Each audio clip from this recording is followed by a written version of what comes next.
안녕하세요. 7월 22일 금요일 아침입니다. 말씀과 함께 새롭게 여는 소망의 아침을 시작하겠습니다. 헨리 나우에는 우리가 하나님 사랑의 무한한 은혜와 자비를 나타내기 위해서는 완전히 무장해제된 상태가 되어야 한다라고 이야기합니다. 욥기 11장 12절로 20절까지 말씀을 본문으로 하여 항상 신중해야 할 회개에 대한 권면이라고 하는 주제로 함께 은혜를 나누길 원합니다. 욥의 세 친구 엘리바스, 빌닷, 소발은 욥이 어려움을 당하고 있다는 말을 듣고 기꺼이 시간을 내어 그를 찾아와 욥이 겪는 참담함을 바라보며 위로의 말을 할 수 없어 침묵의 한 주간을 보내며 그의 곁에 함께합니다. 욥이 겪는 고난을 이해할 수 없는 세 친구들은 자신들이 익히 배우고 경험했던 원칙론을 근거로 욥에게 권면하며 정지하고 회개를 촉구합니다. 그러나 욥의 세 친구들이 놓치고 있는 것이 있다는 것을 알아야 합니다. 욥이 당하는 고난은 욥의 죄나 그의 허물 때문에 당하는 것이 아니라 욥이 하나님을 온전히 섬기며 경외하고 악에서 떠난 자의 삶을 살고 있기 때문이라는 특별한 경우입니다. 이미 욥은 세 친구들과는 차원이 다른 하나님과의 교제 삶이 이루어지고 있다는 것을 이들이 알지 못하기 때문에 욥을 공격하고 있습니다. 우리는 두 가지를 배워야 합니다. 하나는 이들이 말하는 원칙론이라는 것이 일반적으로 틀리지 않는 것이기 때문에 우리들이 성실하게 이것을 배워야 한다는 것이고, 또 다른 하나는 욥은 세 친구들이 알 수 없는 더 깊은 경지의 신앙의 세계에서 하나님을 경험하고 있다는 것입니다. 결국 세 친구들은 자신들이 욥을 위로하고 권면하려는 선한 의도로 하고 있지만 욥의 경우를 다 이해할 수 없기에 그들의 지적과 정죄는 합당하지 않습니다. 우리들의 안목이 넓어지면 넓어질수록 판단하고 정지하는 것이 얼마나 어려운 것인지를 알게 되고 회개에 대한 권면은 매우 신중해야 한다는 것을 깨닫게 됩니다. 욥의 친구 소발은 욥의 모습을 보며 자신 있게 충고했습니다.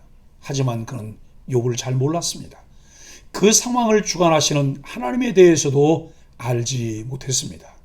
그저 자기의 우월한 모습에 도취되어 있었을 뿐입니다. 욥을 향한 소발의 비난이 도를 넘었습니다.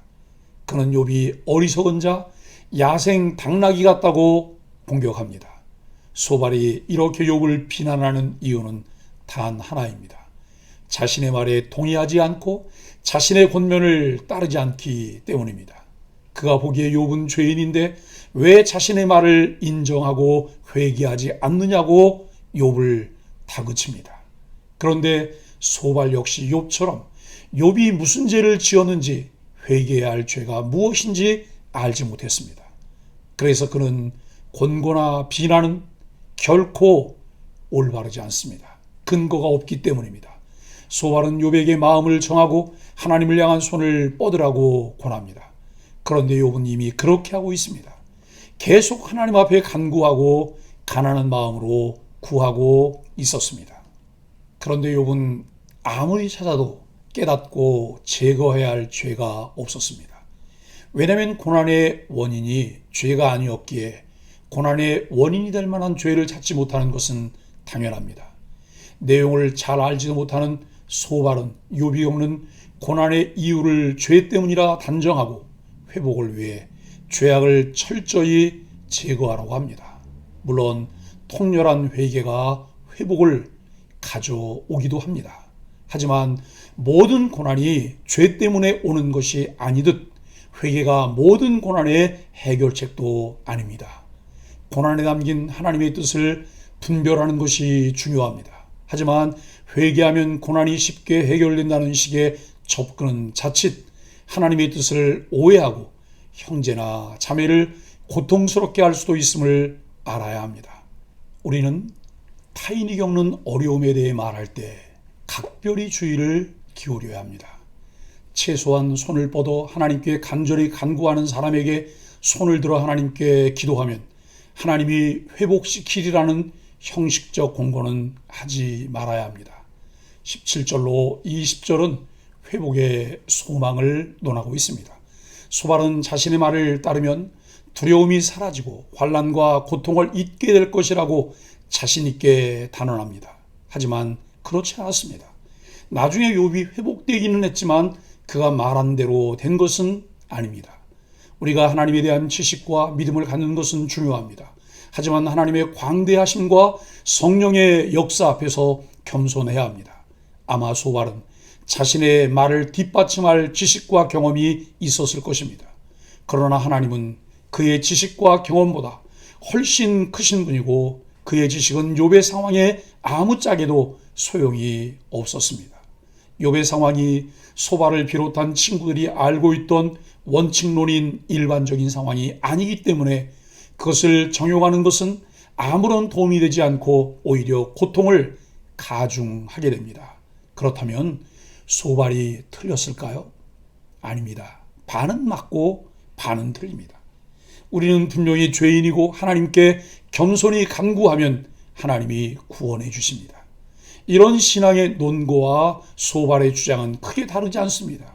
소발이 가지고 있는 신학은 타당해 보입니다. 그러나 소발은 겸손하지 않았습니다. 쉽게 다른 일을 판단하고 정죄했습니다. 교회 공동체 안에서 쉽게 발견할 수 있는 모습이기도 합니다. 관계 때문에 신앙생활에서 멀어지는데 대부분이 자신의 위치를 알지 못하고 쉽게 다른 사람들을 판단하고 정죄하기 때문입니다. 예수님이 그토록 싫어하셨던 바리새인의 모습입니다. 지식도 옳아야 하지만 마음과 태도도 옳아야 그 지식이 온전해집니다. 우리는 하나님께 회개하고 통회하여 온전하게 살기 위해 아무리 노력한다고 해서 우리의 삶이 크게 변하지 않는다는 것을 알고 있습니다. 그런데 소발은 회개하면 이런 일들이 있을 것이라 말합니다. 결과와 목표 지향적이고 물질적인 기복신앙입니다. 우리는 여기서 우리의 신앙을 점검해 보아야 합니다. 욥에게서 상황에 따라 움직이는 것이 참신앙이 아니라는 것을 배우게 됩니다. 문제를 해결하기 위해 필요한 것을 취하기 위해 하나님을 찾고 의지하는 조건적 자세는 신앙적 자세가 아니라는 것을 우리는 배워야 합니다. 욥은 고통 가운데 말할 수 없이 힘들어했지만 결코 어떤 조건 때문에 하나님을 믿고 행동하는 기복신앙인이 아니었습니다. 사랑하는 소망의 가족 여러분, 욥은 하나님께 공정한 판결을 구했지만 소발은 하나님의 오묘함을 내세웠고 무엇이 선하고 악한지 모호하게 만들었습니다.